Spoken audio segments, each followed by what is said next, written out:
don't need a return ticket where you're going. This is a one-way journey. Straight down!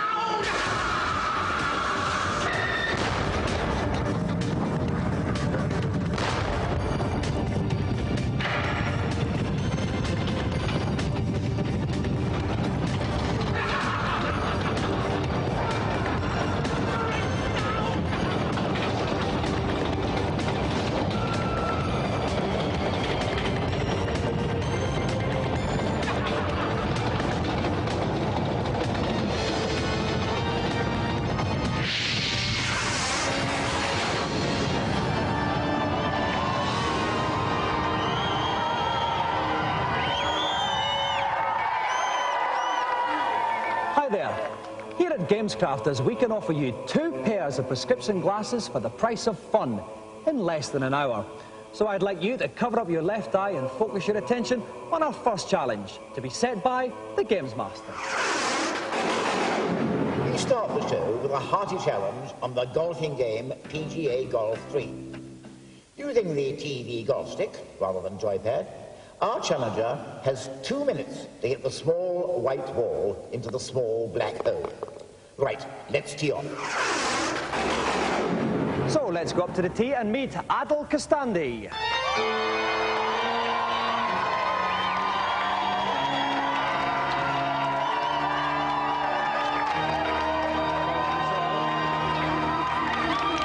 Okay, now, Adil, many people worry about long-term unemployment and the problems of the third world. For you, it's hair. Tell us what your worries are. Well, it just grows in all different ways and just annoys me. So you like to keep it short and tidy? Yeah, that's right. That's good, because a lot of kids nowadays favour the Ricky from EastEnders look, you know, where it hangs down, and I think lankness is one of the big problems that we're going to face as we approach the year 2000, would you agree? Probably, yeah. Yeah. Do you play golf yourself, Adil? No, not really. No? So you'll be looking forward to this one? OK then, while Adil and I have a quick look at Gamesmaster's lovely range of irons, we'll find out what's in this week's news. Last week, we unveiled the Ridge Racer on the PlayStation. This is an early version of Namco's latest arcade racer, Ace Driver. The coin-op uses the same System 22 technology as the original Ridge Racer, but allows an 8 players at once type situation. Ace Driver will be mincing its way into UK arcades very soon. Stop just watching TV. Yes, cable-happy Americans can now download games directly into their Mega Drives thanks to the Sega channel. You can choose a game out of about 50, and within seconds it's piped down the cable lines into your warm, inviting lap. You can download as many games as you like for a moderate monthly fee of around $40. One for one monthly fee. Sega channel. I'm so glad you are my friend. Over the years, we've had some pretty sad games on Gamesmaster, but surely none sadder than Terry, your virtual girlfriend. For people whose personal hygiene prevents them talking to real girls, Terry will give good conversation. I've noticed you are happy almost every time I talk to you. She'll listen to your problems and laugh at your jokes and generally treat you like the suave charmer you always knew you were. And you are such a nice guy. Personally, I think it's great. Right, no stranger to bogeys himself, Gamesmaster's own Andy Hutchinson is with us in the bunker for this one. Andy, well, you're actually using the TV golf club in this one. What tips can you give our challenger with that in mind? Basically, there is only one tip. Hit it as hard as you possibly can. Avoid that ball. Good thwack. Gotta be. Or try not to draw it over to those trees. OK then, right, Adil, best of luck. Adil has 2 minutes to get the ball in a hole. He can use a maximum of 12 shots. Par is not a problem on this hole. Best of luck, Adil. Your 2 minutes begins now. Right, when Adil swings the club, it's going to cross the light beam as it's just in there. Now, the computer's going to read this. The white line you can see going to the left, that's the power. Going to the right means he's actually sliced it a bit. So that's not what he wanted to do.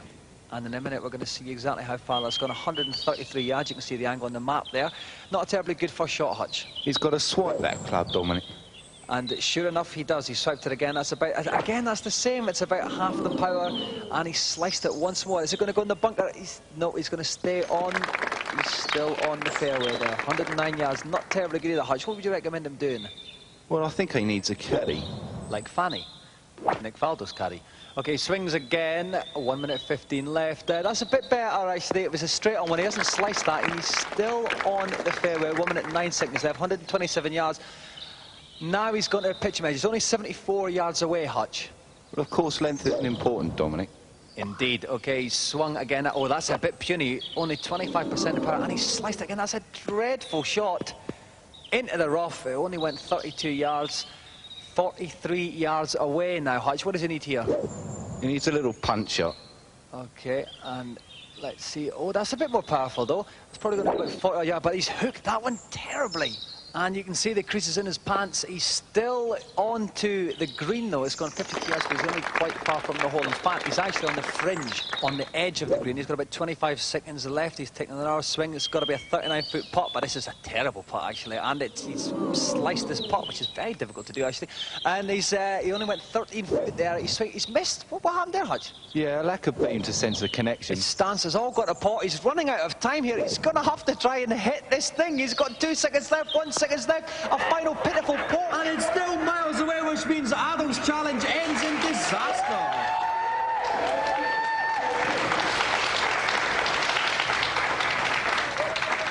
Bad luck, Adol. Adol, at the end of that, you were still 26 foot away from the hole. What went wrong for you? Well, it's a hard game, it's hard to swing at, and didn't know where to put the beam, really. Yeah, it's quite that you were swinging like crazy at the end there. You were going like that. It was like some kind of public school headmaster, actually, I think, at the end there. Yeah. But you can console yourself with the fact that you do have, actually, probably the best hair out of any challenger that we've had on. Unfortunately, that's the only consolation that you will have, because we can't give you a joystick. So, Adol, thank you very much, but back to the cage.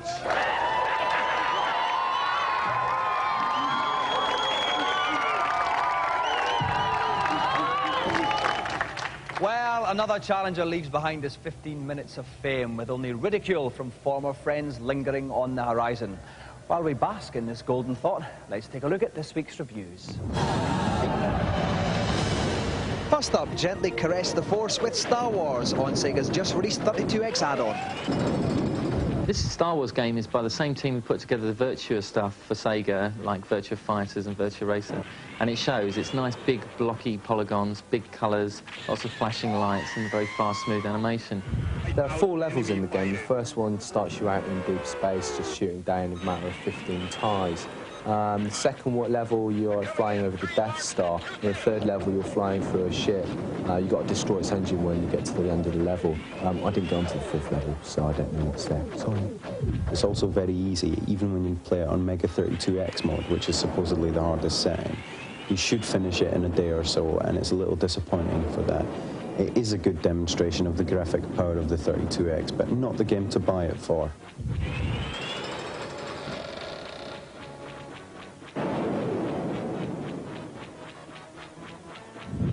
Meanwhile, in Japan, Virtua Fighters has been bundled with the just-released Saturn. We thought we'd review it now for a laugh.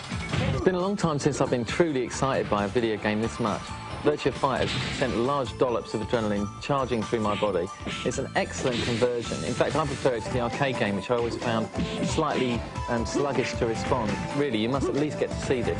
And as soon as you do see it, you're going to want a Saturn and Virtua Fighters. Each character's got their own set of special moves that vary wildly. Some pick each other up by the knees and swing them around and throw them out of the ring, while others jump up into the air and come crashing down on your chest. If the rest of the Saturn games continue to be this good and this good looking, I'm sure the Saturn will do very well. As a beat-em-up, it's better than all the competition that's gone before. It's better than Street Fighter, it's better than Mortal Kombat, it's better than Primal Rage. It's fantastic.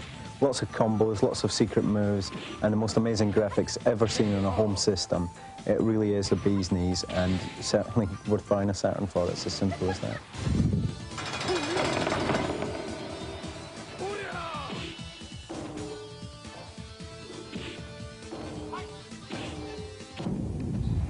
Today's celebrity is slowly cruising up the River Styx with water and other liquids gently lapping at his side. Let's find out what his challenge is. I do like a good shoot-'em-up.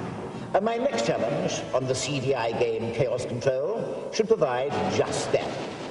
Players have to rack up points by blasting as many alien adversaries as possible in 45 seconds.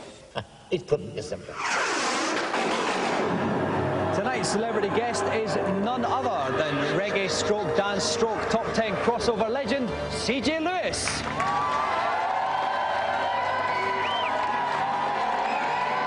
CJ, good to see you. Right, now listen, CJ, in your spare time when you're not being a pop star, what games do you like to play? Games? I usually like to play a little Game Boy. It's called Helicopter Rescue. It's about the only one I've got. And you like that? Now, also, one of your first reggae hits was a cover of Why Do Fools Fall in Love? Yeah. Now, that's a bizarre song, because the song itself doesn't actually answer the question. So why do fools fall in love? They just end up falling in love. It's just one of those things everyone does. They do because they do. Yeah. It's like Descartes, that, isn't it? It's a philosophical song. All right, then, and playing CJ Lewis tonight, we have Mark Denton. Welcome, Mark. Mark, meet CJ. CJ, meet Mark. Now, Mark, we've actually had your twin brother on earlier in the series, Richard. He actually won a golden joystick. How do you think you're going to do against the might of CJ? I don't know. We'll see how it goes. Good. I like that. You're a very modest young man. If you want to see if Mark can beat CJ, then join us after the break.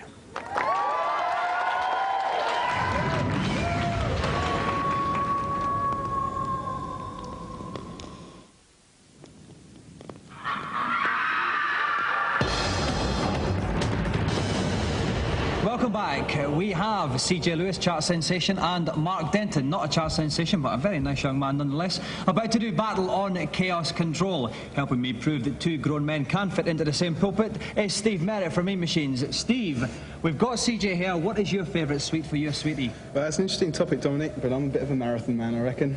And some tactics for Chaos Control. Hold your finger down on the fire button. It's one of those. It's that simple. OK then, so Mark Denton is going first. He has 45 seconds to score as much points as he can muster. Best of luck, Mark. Your time starts now. OK, off goes Mark. It's a bit misty here, Steve. Yeah, but you'll notice that the scores continue going up. You score no matter what you hit. However, it's when you hit the blue things and the red things that makes all the difference. You can't actually control your flight path. It's predetermined, so all you have to concentrate on is where the next alien's coming from. OK, and we see a lot of them are wearing blue and white there. Absolutely. Rangers playing. Absolutely. So we should gun them down with increasing regularity. OK, so more of the blue guys here. They're like Power Rangers, so the sooner they die, the better, I reckon. OK, he's had 31 seconds. He's got about 12 seconds left. I notice he hasn't actually hit anything yet. That may be a problem when it comes to a high score. He's got 5 seconds left. Isn't it a terribly good score? It's not. 3, 2, 1. He's almost out of time. Stop the game. 2,095 is Mark's total. He must make way now for CJ. OK, Steve, how can CJ beat that score of 2,095? Shoot something. OK. Right, CJ, if you're ready, your 45 seconds begins now. We're back in the fog. CJ, it looks a bit like Brecon. Yeah. Taking this place, that's always foggy. OK, up he goes. The score's mounting up already. He's got one. It's a good start. It's a very good start. Unfortunately, that seems to be it for today. Number 2. And he's beaten it. He's beaten him already. Even if he doesn't shoot anything, he's beaten him. He just might as well carry on. He's won after 15 seconds, but he's going for the all-comers record, I think. That's a cup of tea. Well, yeah, I think we'll run it off for a couple of minutes. He's got 15 seconds left, so just He's cleaned him out. He's cleaned him out. There's no stopping CJ. He's just about to hit the 3,000 mark. He's got 5 seconds left. 1, 4, 3, Superb. 2, 1. Stop the game. 3,115 points, so by the narrow margin of nearly 1,000 points, CJ Lewis is the winner.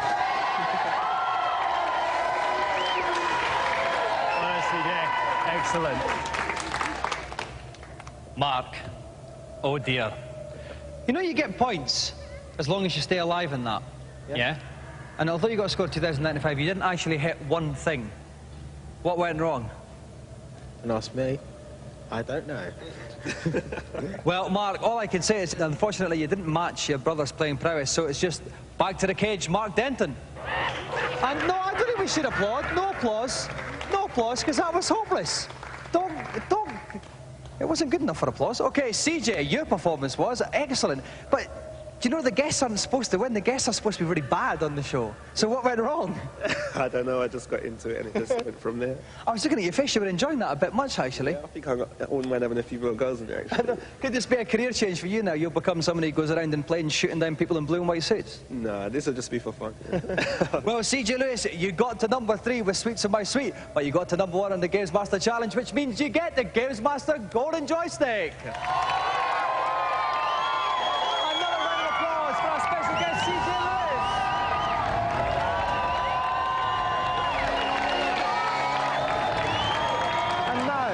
More good old-fashioned Christian folk go down on bended knee, genuflect like crazy and say, "Please, sir, can I have some help?"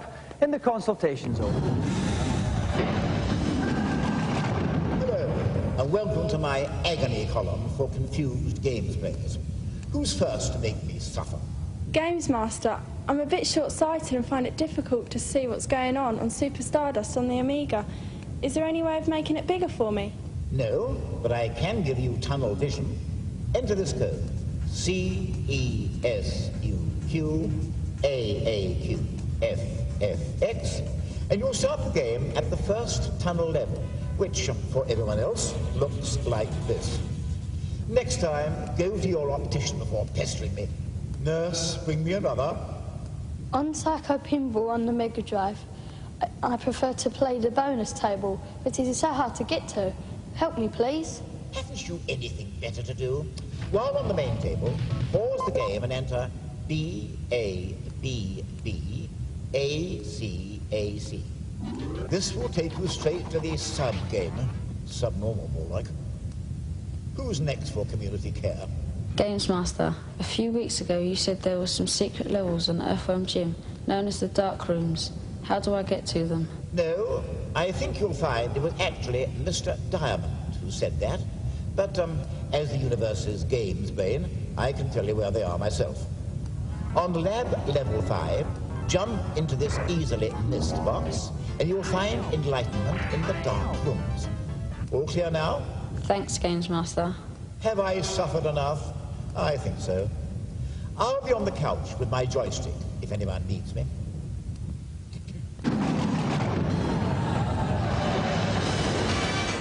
Next week, the much-awaited Sony PlayStation is finally released in Japan. The promotional tape that's doing the rounds in advance shows a plethora of games in development for this new console.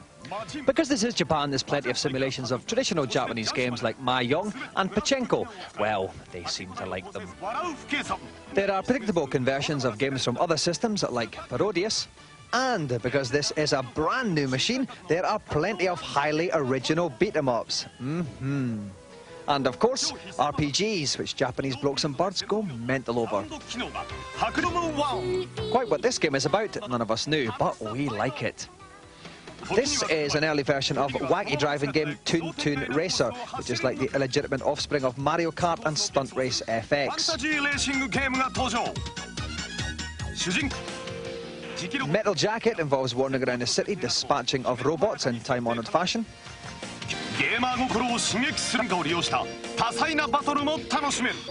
And yet more RPG games, this time in 3D.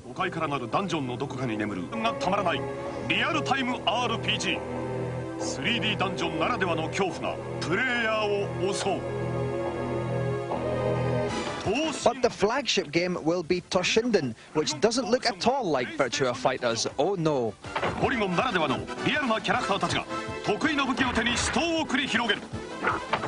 Despite looking groovy, these games do not jump up and smack you over the head with the rod of originality, and none of them touch the smartness of Ridge Racer.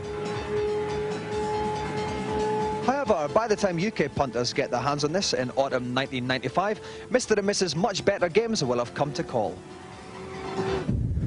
We're about to slip down the end of Show Mountain, but before we do, let's go over to Gamesmaster for the final challenge. I regret to say that my final challenge on the Mega Drive platformer, Boogeyman, involves some of the grosser bodily functions. Players have 45 seconds to collect as many points as possible as they pick their windy way through the cave level. To spice things up further, our players will be wearing some rather special vibrating vests, which will ensure they feel the full force of their flatulence. To play this, please welcome Andrew Jones and Ross Alexander.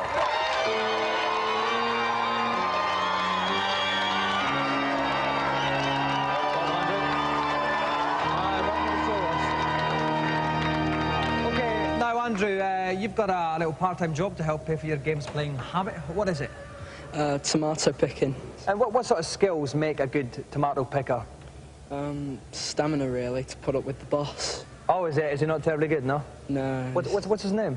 Robinson. Mr. Robinson? Yeah. Mr. Robinson? Be a bit nice to Andrew. We know where you live. and those are lovely kids you've got. Okay. You starting? All right, thanks for that, Andrew. We've got that sorted out. Ross, now, Ross, you've got a hilarious bike getting nicked anecdote, don't you? Yeah, I was uptown and I had my bike nicked, so I had to chase after these kids who nicked my bike. And I had to get a lift from some stranger I didn't know and take him to the police station. And on the way, the kid jumped out of the car and I had to chase him, get him back again. And he got to the police station, got 20 quid compensation, which wasn't bad. You got 20 quid? Yeah. So you could actually do this a couple of times each day and make quite a comfortable living? Yeah, it would be pretty good, I think. It's worth bearing in mind. OK, right, Ross and Annie, would you like to get your little vibrating vest packs on and we'll go up to the commentary box? Mr. Total's favourite little boy, Joss Bilson, is with me for this one. Joss, they're using these Aura Interactor vests for this. Now, how will that enhance their game-playing experience? Right, when they're wearing the interactors, the game's sound effects come down through the vest as vibrations. That means they get full satisfaction out of Boogerman's rip-roaring farts. So it'll be, you'll vibrate when you fart? Certainly will. Similar to the effect if you're sitting on, like, say, a leather sofa and you let one off then? Absolutely. There's going to be a lot of farting going off. Excellent. Right there, just about ready. Andrew's going to go first. Each player has 45 seconds to get as many points as they can. Best of luck, Andrew. Your time starts now. OK, off goes Andrew. In the top left of the screen, you can see a snotometer. That's how much snot he's got left to fire. The top right is a special gauge here, Joss. In the top right, this sort of bumping gauge That's thing. right. You can see just in a moment, just do the super fart then. Hold down the C button for a couple of seconds and you'll charge for super fart or super burp. And they're well worth the money. It is. It's double points when you kill a baddie with a super fart.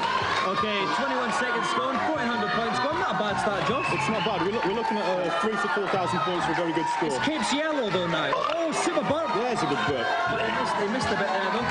Yeah, it's Cape's yellow who's taken one hit. He can only take one more and then he's dead. OK, 36 seconds left, though. There's not that much time left. 2002, 2004, and 5 seconds left. 4, 3, 2, 1. Out of time. Stop the challenge. Andrew finishes with 2,700 points worth of snot. Please, can you make way for Ross? OK, so Andrew finished with 2,700 points, Joss. How can Ross beat that? Excellent. Right, best of luck, Ross. Your 45 seconds begins now. OK, off goes Ross, 2,700 points to beat.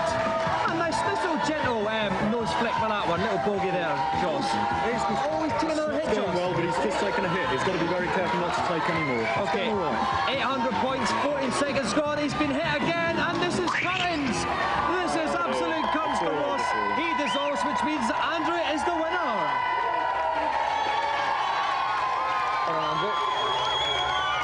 And bad luck, Ross. Right, Andrew, we'll start with you. What did it feel like then, playing that with a vest on? It was like the feeling you get when you climb the gym ropes at school. Say no more, Andrew. I know exactly what you mean. Ross, do us a favour.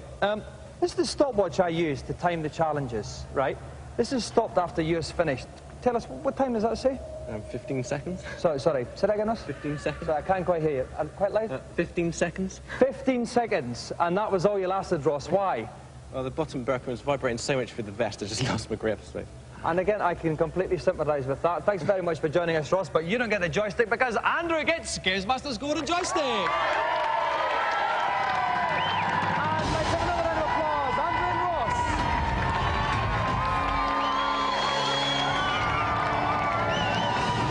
That's it for another show. I'm off to make people break wind during job interviews, and we'll see you next time. Bye-bye.